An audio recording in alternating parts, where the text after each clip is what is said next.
A Site C job fair attracted massive lineups. BC Hydro's Bob Gammer says applicants shouldn't be discouraged because the massive project needs a wide variety of workers. More than 1,000 applicants dropped off resumes after standing in line for more than 2 hours. In March, there was an explosion and fire at a Quesnel Forest Products mill. All of the workers were evacuated safely and no one was hurt at the MDF plant. But the incident brought back memories of the deadly mill explosions in Prince George and Burns Lake. The cause of the blast remains under investigation. There are more than 1,000 students who are part of School District 57 but live outside of Prince George city limits. That's why the mayor of Mackenzie thinks there should be rural representatives who sit as school board trustees. Pat Crook made his case at a school board meeting but only received a promise that trustees will look at the issue further. A horrific crash claimed the life of a 15-year-old girl at one of the busiest intersections in northern BC. It involved two vehicles, a pickup and a small SUV. Within a week of the deadly crash, the Ministry of Transportation announced changes would be made to the intersection of Highway 16 at Vance and Cowart Roads. In May, almost a year to the day, the Little Bobtail forest fire was reported. A new activity swept through the burned outland. From the ashes of the blaze, morel mushrooms grew. The mushrooms attracted pickers from around the world, knowing they could make several $100s a day. The Little Bobtail fire was reported March 9, 2015.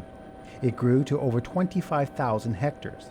Many people watched as the fire moved toward nearby cabins. So did mushroom pickers who tracked the fire's location. After a major forest fire, mushrooms sprout up from the charred forest floor. Well, there is a science behind, what makes a fire a good, productive fire, and people who follow it around understand there's some basic things you have to have. You know, whether it was an early burn in the spring or whether it was a late burn in the fall.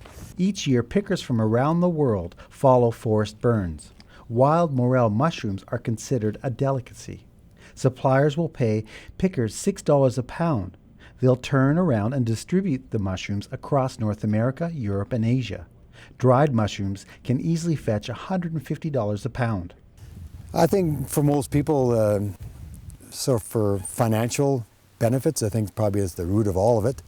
But I think majority of the people enjoy being out in the woods. People come from all over the world. We have people coming from Australia, Austria, Germany, Norway, Russia. Wild mushroom picking isn't just a walk in the woods.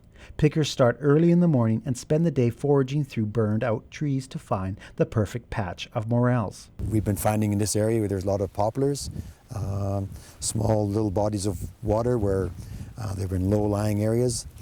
They seem to grow in those areas the best. The Little Bobtail Lake mushroom season began in late April and is expected to run to mid-June. During the peak, nearly 100 pickers were in the forest looking for the lucrative fungus. Novice pickers should seek advice before eating any wild mushrooms. And if you're in any kind of doubt, do not touch or pick them. There's a reason why mushroom pickers are only picking one kind and not a whole bunch. There are other mushrooms out there. There's false morels, and if you cook and eat them, you can get sick. Not every picker leaves the burn with a windfall of mushrooms every day. But for the talented veterans, every excursion offers the opportunity for several $100s in pay each day. Dave Branco, CKPG News. After much controversy, UNBC installed James Moore as its new chancellor in May. Opponents claim the former Conservative cabinet member was the wrong person for the job because of his role with the Harper government, but Moore emphasized he's moving away from politics in his life. The province's anti-gang agency was brought in to assist in the investigation of a series of targeted shootings in the city. Over the last half of June, there were 3 shootings. One incident left a 30-year-old man dead. Police say the violence was fueled by the drug trade. Meantime, RCMP Superintendent Warren Brown told City Council police have recorded a 159% increase in the downtown between 2011 and 2015. He was quick to say the more traditional ways of policing will not work and asked the public to be patient as new policing programs come online. The Does Cho Forest Products Mill in Mackenzie opened in June. The company is owned by the McLeod Lake Indian Band, is providing 28 new jobs to work at the mill, with the majority filled by First Nations. A grade 12 Dutchess Park student is the newest recipient of the largest Canadian scholarship to study in the sciences. Mana Mushk Farouche earned the $60,000 Schulich Leadership Scholarship to study science at McGill University. Originally from Iran, she moved to Prince George last year with dreams of going into medicine. Our Year in Review continues in a moment.